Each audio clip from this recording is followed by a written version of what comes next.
like simplest aspect of it and create it in the world, meaning, we all know what it feels like to see something for the first time. So instead of putting it in the framework of I'm seeing Sanford and Sons for the first time, or I'm seeing, Pam Grier for the first time, it's more so like, You must have hit your head real hard. Do you know you're in Georgia? Do you know it's 1973?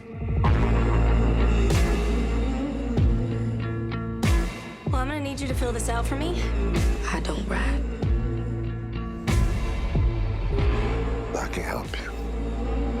This is knowledge. We spent decades trying to make a change for the people. I know exactly who I am. Hey, it's Jim Alexander with Real Talker. Keke, what's going on?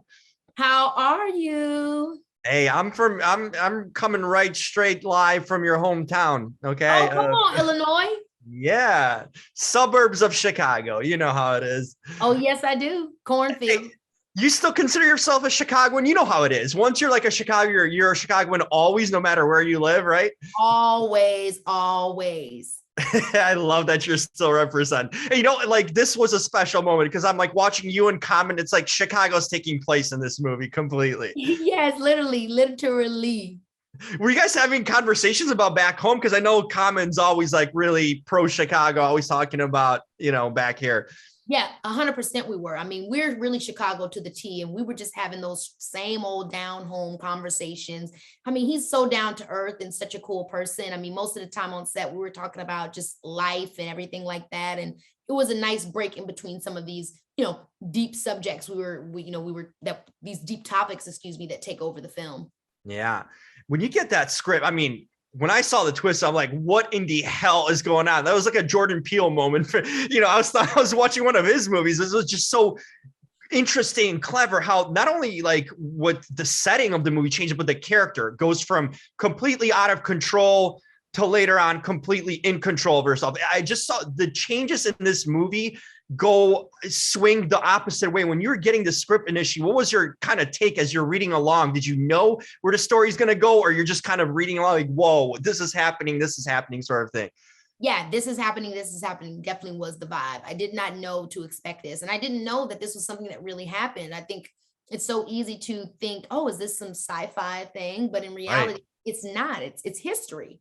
And I think that's the thing about history, right? Is that, you don't know until you know, and there's so much that is still left to unpack as it pertains to Black American history, or American history, simply put, as it pertains to Black people in this country. So it was just like, I was excited to be a part of being able to tell a story like that, because I knew it was going to be impactful, like that people were going to really respond to something like that. What I found really curious too, it's like all the things your character has to relearn or know. It's like, how do you act that? Because like, how do you act like seeing the TV for the first time or having a bologna sandwich? Like, I was just wondering what was going through your head, how you need to, like, in a sense, unlearn all the commonalities of life and try to bring it to the screen where this character is seeing it for the first time.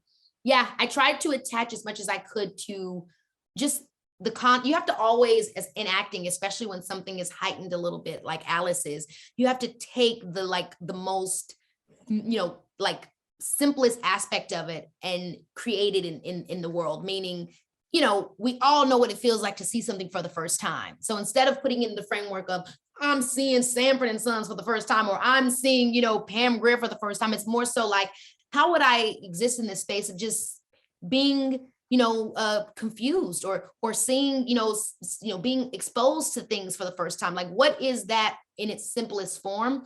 And that's kind of how I dealt with being able to display a grounded performance, yet a realistic performance in terms of how Alice would respond. And then of course, you have to imagine in that particular part of the movie, she's just leaving from the plantation. So a lot of her actions and a lot of her mannerisms, a lot of who she is still very much essentially trapped in that. So you would know that, first of all, being with a male, even though he's a Black male, how Alice responds to men is based off of her trauma. So her actions, the way she looks, the way she moves is always going to be far more thoughtful than someone like myself who doesn't have that same experience. I would be more free in my experience of, girl, what is that?